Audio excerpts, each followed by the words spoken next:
ആകാശവാണി. നമസ്കാരം. പ്രാദേശിക വാർത്തകൾ വായിക്കുന്നത് കരോൾ ത്രേസ്യാമ്മ അബ്രഹാം. പ്രധാന വാർത്തകൾ. 155-ാം ജന്മവാർഷിക ദിനത്തിൽ രാഷ്ട്രപിതാവിന്റെ ദീപ്തസ്മരണയിൽ രാജ്യം. ഗാന്ധിജിയുടെ ജീവിതവും ദർശനങ്ങളും എന്നും പ്രചോദനമെന്ന് പ്രധാനമന്ത്രി നരേന്ദ്രമോദി. സ്വച്ഛ് ഭാരത് ദിന പരിപാടിയിൽ 9,000 കോടി രൂപയുടെ ശുചിത്വ പദ്ധതികൾക്ക് പ്രധാനമന്ത്രി തുടക്കം കുറിച്ചു. മാലിന്യമുക്ത നവകേരളം ജനകീയ പ്രചാരണത്തിന്റെ സംസ്ഥാനതല ഉദ്ഘാടനം മുഖ്യമന്ത്രി പിണറായി വിജയൻ നിർവഹിച്ചു. വൃത്തിയിലൂടെ ആരോഗ്യ സംരക്ഷണം എന്നത് മുദ്രാവാക്യമായി ഉയർത്തണമെന്ന് കേന്ദ്ര സഹമന്ത്രി സുരേഷ് ഗോപി.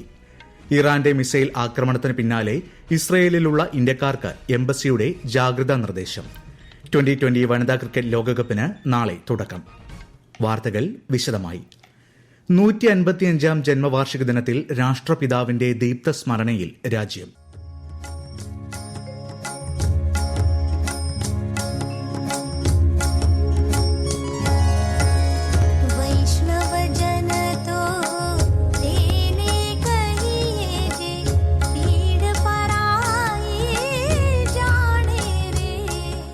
രാഷ്ട്രപതി ദ്രൌപദി മുർമു, ഉപരാഷ്ട്രപതി ജഗ്ദീപ് ധൻകർ, പ്രധാനമന്ത്രി നരേന്ദ്രമോദി, പ്രതിപക്ഷ നേതാവ് രാഹുൽ ഗാന്ധി തുടങ്ങിയവർ രാജ്ഘട്ടിലെത്തി പുഷ്പാർച്ചന നടത്തി. സമാധിയിൽ സർവധർമ്മ പ്രാർത്ഥനാ സഭ നടന്നു. സത്യം, ഐക്യം, സമത്വം എന്നിവയിൽ അധിഷ്ഠിതമായ ബാപ്പുവിന്റെ ജീവിതവും ദർശനങ്ങളും എന്നും പ്രചോദനമാണെന്ന് പ്രധാനമന്ത്രി പറഞ്ഞു. ഇന്ന് മുൻ പ്രധാനമന്ത്രി ലാൽ ബഹദൂർ ശാസ്ത്രിയുടെ 120-ാം ജന്മവാർഷിക ദിനത്തിൽ ഉപരാഷ്ട്രപതിയും പ്രധാനമന്ത്രിയും അടക്കമുള്ള രാഷ്ട്രീയ നേതാക്കൾ വിജയ്ഘട്ടിലെത്തി പുഷ്പാർച്ചന നടത്തി. ഗാന്ധി ജയന്തി ദിനത്തിൽ രാജ്യത്ത് ശുചിത്വം ഉറപ്പാക്കുന്നത് ലക്ഷ്യമിട്ട് 9,000 കോടി രൂപയിലേറെ വരുന്ന വിവിധ പദ്ധതികൾക്ക് പ്രധാനമന്ത്രി തുടക്കം കുറിച്ചു. അമൃത് 2.0, ഗംഗാ ശുചീകരണം ലക്ഷ്യമിട്ടുള്ള ദേശീയ ദൌത്യം, ഗോബർധൻ പദ്ധതിക്ക് കീഴിൽ 15 ബയോഗ്യാസ് പദ്ധതികൾ തുടങ്ങിയവ ഇതിൽ ഉൾപ്പെടുന്നു. രാജ്യത്തെ കോടിക്കണക്കിന് ജനങ്ങളുടെ പ്രതിബദ്ധതയുടെ തെളിവാണ് ശുചിത്വ ഭാരത ദൌത്യത്തിന്റെ ഈ വലിയ വിജയമെന്ന് പ്രധാനമന്ത്രി അഭിപ്രായപ്പെട്ടു. यात्रा को 10 साल के मुकाम पर हम पहुंच चुके हैं. स्वच्छ भारत मिशन की ये यात्रा करोड़ों भारतवासियों की अटूट प्रतिबद्धता का प्रतीक है.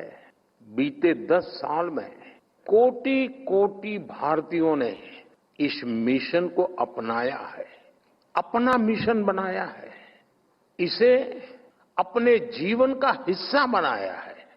आज की 10 साल की इस यात्रा के पड़ाव पर मैं हर देशवासी सभी की सराहना करता हूं, भूरी भूरी प्रशंसा करता हूं. ഗാന്ധി ജയന്തി ദിനത്തിൽ ഗവർണർ ആരിഫ് മുഹമ്മദ് ഖാൻ ആശംസകൾ നേർന്നു. കോഴിക്കോട് കോർപ്പറേഷൻ ഓഫീസിന് സമീപത്തുള്ള ഗാന്ധി പ്രതിമയിൽ അദ്ദേഹം പുഷ്പാർച്ചനയും ഹാരാർപ്പണവും നടത്തി. ഗാന്ധിജിയുടെ ആശയങ്ങളും സന്ദേശങ്ങളും കെടാതെ കാക്കുമെന്ന പ്രതിജ്ഞയാണ് ഇന്നേ ദിവസം നമ്മൾ പുതുക്കേണ്ടതെന്ന് മുഖ്യമന്ത്രി പിണറായി വിജയൻ ആശംസാ സന്ദേശത്തിൽ പറഞ്ഞു. ഗാന്ധി ജയന്തി ദിനത്തിൽ ആകാശവാണി വാർത്തകളോട് ഗാന്ധിയൻ ദർശനങ്ങളുടെ കാലിക പ്രസക്തി വ്യക്തമാക്കുകയാണ് ചിന്തകനും എഴുത്തുകാരനുമായ പ്രൊഫസർ എം.എൻ. കാരശ്ശേരി. ലോകം മുഴുവൻ അസത്യം വലിയ മേൽക്കൈ നേടുമ്പോൾ, ഹിംസ വലിയ മേൽക്കൈ നേടുമ്പോൾ, സത്യത്തിനും അഹിംസയ്ക്കും വേണ്ടി ജീവിച്ച ഒരു രാഷ്ട്രീയ ചിന്തകനാണ് ഗാന്ധി എന്നുള്ള കാര്യം ലോകത്തിന്റെ നാനാഭാഗത്തും ആളുകൾ തിരിച്ചറിഞ്ഞുകൊണ്ടിരിക്കുകയാണ്. പണ്ട് ഗാന്ധിയെ എതിർത്തിരുന്ന ആളുകൾ നമ്മുടെ നാട്ടിൽ തന്നെ അവർ ഗാന്ധി എന്താണ് പറഞ്ഞിരുന്നത്, എന്താണ് ചെയ്തിരുന്നത് എന്ന് പഠിക്കാനും അത് പകർത്താനും ശ്രമിച്ചുകൊണ്ടിരിക്കുകയാണ്. നമ്മുടെ ജനാധിപത്യം പലതരം വെല്ലുവിളികൾ നേരിടുന്ന ഈ കാലത്ത് നമുക്ക് പഠിക്കാനും പകർത്താനുമുള്ളത് ഗാന്ധി ചിന്തകളാണ്. പ്രായാധിക്യത്തിന്റെ അവശതകളും ഓർമ്മക്കുറവും ഏറെ ബാധിച്ചിട്ടുണ്ടെങ്കിലും പത്തനംതിട്ട ആറന്മുള മല്ലപ്പുഴശ്ശേരി സ്വദേശിനിയും 97-കാരിയുമായ വനജാക്ഷി അമ്മയുടെ ഗാന്ധി ദർശനത്തിന്റെ ദീപ്ത സ്മരണകൾക്ക് കാലം തെല്ലും മങ്ങലേൽപ്പിച്ചിട്ടില്ല. വിശദാംശങ്ങളുമായി ആകാശവാണി പത്തനംതിട്ട ജില്ലാ പ്രതിനിധി ശ്രീജി എസ്. ശ്രീധർ. പ്രായാധിക്യം ഓർമ്മകളെ ഏറെ ബാധിച്ചെങ്കിലും ഗാന്ധിജിയുടെ പേര് കേട്ടാൽ ഗാന്ധി ദർശനത്തിന്റെ പുണ്യം പേറുന്ന ആറന്മുള പരമൂട്ടിൽ വീട്ടിൽ വനജാക്ഷി അമ്മയുടെ കണ്ണുകൾക്ക് തിളക്കമേറും. ആറന്മുളയിലും ഇലന്തൂരിലും ഗാന്ധിജി സന്ദർശനം നടത്തിയപ്പോൾ സ്തുതിഗീതം പാടി സ്വീകരിക്കാൻ ഭാഗ്യം സിദ്ധിച്ച പെൺകുട്ടികളിൽ ഒരാളായിരുന്ന വനജാക്ഷിയമ്മയ്ക്ക് പിന്നീട് ഒരു സ്വാതന്ത്ര്യ സമര സേനാനിയുടെ ഭാര്യയായി ഇന്ത്യൻ ദേശീയ പ്രസ്ഥാനത്തോട് ഇഴുകിച്ചേർന്ന് ജീവിക്കാനും അവസരം ലഭിച്ചു. തന്റെ സ്വാതന്ത്ര്യ സമര സ്മൃതികളെ മറവിരോഗം കീഴ്പ്പെടുത്താതിരിക്കാനാവണം ഭർത്താവ് പത്മനാഭപിള്ളയുടെ ചിത്രവും അദ്ദേഹത്തിന് ലഭിച്ച താമ്രപത്രവും എപ്പോഴും കൺമുൻപിലുണ്ടാവണമെന്ന നിർബന്ധവും വനജാക്ഷിയമ്മയ്ക്കുണ്ട്. വൃത്തിയിലൂടെ ആരോഗ്യ സംരക്ഷണം എന്നത് നാം മുദ്രാവാക്യമായി ഉയർത്തണമെന്നും വൃത്തിയും ആരോഗ്യവുമുള്ള ഒരു നല്ല നാളേക്കായി ഒരുമിച്ച് കൈകോർക്കാമെന്നും കേന്ദ്ര സഹമന്ത്രി സുരേഷ് ഗോപി. തൃശൂർ തളിക്കുളം ബീച്ചിലെ സ്വച്ഛതാ ക്യാമ്പയിൻ ഫ്ളാഗ് ഓഫ് ചെയ്ത അദ്ദേഹം കടലോരത്തെ മാലിന്യങ്ങൾ നീക്കം ചെയ്യുന്നതിൽ പങ്കാളിയായി. നെഹ്റു യുവകേന്ദ്രയുടെ ആഭിമുഖ്യത്തിൽ തിരുവനന്തപുരം ശംഖുമുഖം ബീച്ചിൽ നടന്ന ശുചീകരണ യജ്ഞം കേന്ദ്ര സഹമന്ത്രി ജോർജ് കുര്യൻ ഉദ്ഘാടനം ചെയ്തു. ഈ വാർത്തകൾ ആകാശവാണിയിൽ നിന്ന്. ആകാശവാണി വാർത്തകളും വാർത്താധിഷ്ഠിത പരിപാടികളും all India radio news Thiruvananthapuram എന്ന യൂട്യൂബ് ചാനലിൽ ലഭ്യമാണ്. കൂടുതൽ വാർത്തകൾക്കായി @AllIndia Radio News തിരുവനന്തപുരം എന്ന ഫേസ്ബുക്ക് പേജും @AER_TVM എന്ന എക്സ് ഹാൻഡിലും സന്ദർശിക്കാം. ഒരു ദിവസത്തെ സന്ദർശനത്തിനായി പ്രധാനമന്ത്രി നരേന്ദ്രമോദി ഇന്ന് ജാർഖണ്ഡിലെത്തും. ഹസാരിബാഗിൽ ജൻജാതീയ ഉന്നത് ഗ്രാമഭിയാൻ പ്രധാനമന്ത്രി ഉദ്ഘാടനം ചെയ്യും.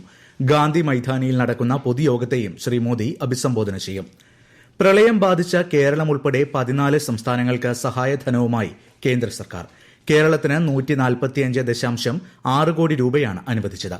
14 സംസ്ഥാനങ്ങൾക്കായി 5858.6 കോടി നൽകും. 6 മാസം കൊണ്ട് കേരളത്തെ മാലിന്യമുക്ത സംസ്ഥാനമാക്കുന്നതിനുള്ള ജനകീയ യജ്ഞത്തിന് തുടക്കമായി. പൊതുജന പങ്കാളിത്തത്തോടെ അന്താരാഷ്ട്ര ശൂന്യ മാലിന്യ ദിനമായ 2025 മാർച്ച് 30 കേരളത്തെ മാലിന്യത്തിൽ നിന്ന് മോചിപ്പിക്കുകയാണ് ലക്ഷ്യം. കൊട്ടാരക്കരയിൽ മുഖ്യമന്ത്രി പിണറായി വിജയൻ പദ്ധതി ഉദ്ഘാടനം ചെയ്തു. ജലസംരക്ഷണം, ജലസ്രോതസ്സുകളുടെ പുനരുദ്ധാരണം, പ്രാദേശിക ജലസ്രോതസ്സുകളെ പുനരുജ്ജീവിപ്പിക്കൽ, ജലക്ഷാമം ഒഴിവാക്കുന്നതിന് ഒഴിച്ചുകൂടാത്ത ഒന്നാണിത്. ഇത് മുന്നിൽ കണ്ടുകൊണ്ടുള്ള ഏറ്റവും മാതൃകാപരമായ ഒരു നടപടിയാണ് പുലമൺ തോടിന്റെ പുനരുദ്ധാരണ പ്രവർത്തനങ്ങൾക്ക് ഇന്ന് തുടക്കമാകുന്നത്. സാമൂഹ്യ ഐക്യദാർഢ്യ പക്ഷാചരണത്തിന്റെ സംസ്ഥാനതല ഉദ്ഘാടനം മുഖ്യമന്ത്രി പിണറായി വിജയൻ ഇന്ന് തിരുവനന്തപുരത്ത് നിർവഹിക്കും. ആദിവാസികൾക്ക് 100 ദിവസം കൂടി അധിക തൊഴിൽ നൽകുന്നതിനായി സംസ്ഥാന സർക്കാർ ആവിഷ്കരിച്ച ട്രൈബൽ പ്ലസ് പദ്ധതിയിൽ ഏറ്റവും കൂടുതൽ തൊഴിൽ ദിനം സൃഷ്ടിച്ച പഞ്ചായത്തിനുള്ള മഹാത്മാ ഗോത്ര സമൃദ്ധി പുരസ്കാര സമർപ്പണവും ചടങ്ങിൽ അദ്ദേഹം നിർവഹിക്കും. ഇറാന്റെ മിസൈൽ ആക്രമണത്തിന് പിന്നാലെ ഇസ്രയേലിലുള്ള മലയാളികൾ അടക്കമുള്ള ഇന്ത്യക്കാർക്ക് എംബസിയുടെ ജാഗ്രതാ നിർദ്ദേശം. സുരക്ഷിത സ്ഥലങ്ങളിൽ തുടരണമെന്നും അനാവശ്യ യാത്രകൾ ഒഴിവാക്കണമെന്നുമാണ് നിർദ്ദേശം.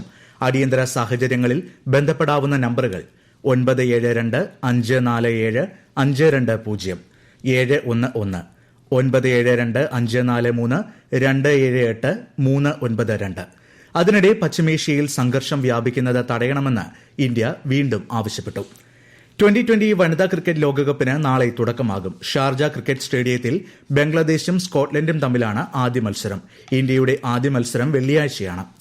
നവരാത്രി വിഗ്രഹങ്ങൾക്ക് കളീക്കാവിളയിൽ കേരള പോലീസ്, റവന്യൂ, ദേവസ്വം അധികൃതർ ചേർന്ന് വരവേൽപ്പ് നൽകി. നെയ്യാറ്റിൻകര ശ്രീകൃഷ്ണസ്വാമി ക്ഷേത്രത്തിലാണ് വിശ്രമം. നാളെ ഘോഷയാത്ര തിരുവനന്തപുരത്ത് എത്തുന്നതിനോടനുബന്ധിച്ച് നഗരത്തിൽ ഗതാഗത നിയന്ത്രണം ഏർപ്പെടുത്തിയിട്ടുണ്ട്. നവരാത്രി ആഘോഷങ്ങളുടെ ഭാഗമായി സംസ്ഥാനത്തെ വിദ്യാലയങ്ങൾക്ക് ഈ മാസം 11 സർക്കാർ അവധി പ്രഖ്യാപിച്ചു. സ്വർണ്ണക്കടത്ത് വിഷയത്തിൽ മുഖ്യമന്ത്രിയുടെ പ്രസ്താവനയിൽ റിപ്പോർട്ട് ആവശ്യപ്പെട്ട കത്ത് നൽകുമെന്ന് ഗവർണർ ആരിഫ് മുഹമ്മദ് ഖാൻ. ഫോൺ ചോർത്തൽ വിഷയത്തിൽ റിപ്പോർട്ട് തേടിയിട്ടുണ്ടെന്നും അദ്ദേഹം കോഴിക്കോട് മാധ്യമങ്ങളെ അറിയിച്ചു. ഷിരൂരിൽ മണ്ണിടിച്ചിലിനെ തുടർന്ന് മരിച്ച അർജുന്റെ വീട് ഗവർണർ സന്ദർശിച്ചു. പുതിയ രാഷ്ട്രീയ പാർട്ടി രൂപീകരിക്കുമെന്ന് PV അൻവർ MLA. സംസ്ഥാനത്തെ എല്ലാ പഞ്ചായത്തുകളിലും പാർട്ടിക്ക് സ്ഥാനാർത്ഥികൾ ഉണ്ടാകുമെന്നും യുവാക്കൾ അടക്കമുള്ള പുതിയ ടീം വരുമെന്നും അദ്ദേഹം പറഞ്ഞു. മതേതരത്തിൽ ഊന്നി ദളിത്, പിന്നാക്ക വിഭാഗങ്ങളെ ചേർത്ത് പുതിയ പാർട്ടി രൂപീകരിക്കുമെന്നും അൻവർ MLA പറഞ്ഞു. മുഖ്യമന്ത്രിയുടെ അഭിമുഖത്തിന് PR ഏജൻസിയുടെ സഹായമില്ലെന്ന് മന്ത്രി മുഹമ്മദ് റിയാസ്. അഭിമുഖവുമായി ബന്ധപ്പെട്ടുയർന്ന വിവാദങ്ങളോട് പ്രതികരിക്കവെ മുഖ്യമന്ത്രിക്ക് ഇടനിലക്കാരുടെ ആവശ്യമില്ലെന്നും അദ്ദേഹം പറഞ്ഞു. പ്രധാന വാർത്തകൾ വീണ്ടും. 155ാം ജന്മവാർഷിക ദിനത്തിൽ രാഷ്ട്രപിതാവിന്റെ ദീപ്ത സ്മരണയിൽ രാജ്യം. ഗാന്ധിജിയുടെ ജീവിതവും ദർശനങ്ങളും എന്നും പ്രചോദനമെന്ന് പ്രധാനമന്ത്രി നരേന്ദ്രമോദി. സ്വച്ഛ് ഭാരത് ദിന പരിപാടിയിൽ 9,000 കോടി രൂപയുടെ ശുചിത്വ പദ്ധതികൾക്ക് പ്രധാനമന്ത്രി തുടക്കം കുറിച്ചു. മാലിന്യമുക്ത നവകേരളം ജനകീയ പ്രചാരണത്തിന്റെ സംസ്ഥാനതല ഉദ്ഘാടനം മുഖ്യമന്ത്രി പിണറായി വിജയൻ നിർവഹിച്ചു. വൃത്തിയിലൂടെ ആരോഗ്യ സംരക്ഷണം എന്നത് മുദ്രാവാക്യമായി ഉയർത്തണമെന്ന് കേന്ദ്ര സഹമന്ത്രി സുരേഷ് ഗോപി. ഇറാന്റെ മിസൈൽ ആക്രമണത്തിന് പിന്നാലെ ഇസ്രയേലിലുള്ള ഇന്ത്യക്കാർക്ക് എംബസിയുടെ ജാഗ്രതാ നിർദ്ദേശം. 2020 വനിതാ ക്രിക്കറ്റ് ലോകകപ്പിന് നാളെ തുടക്കം. പ്രാദേശിക വാർത്തകൾ കഴിഞ്ഞു. അടുത്ത വാർത്താ പ്രക്ഷേപണം 12:50.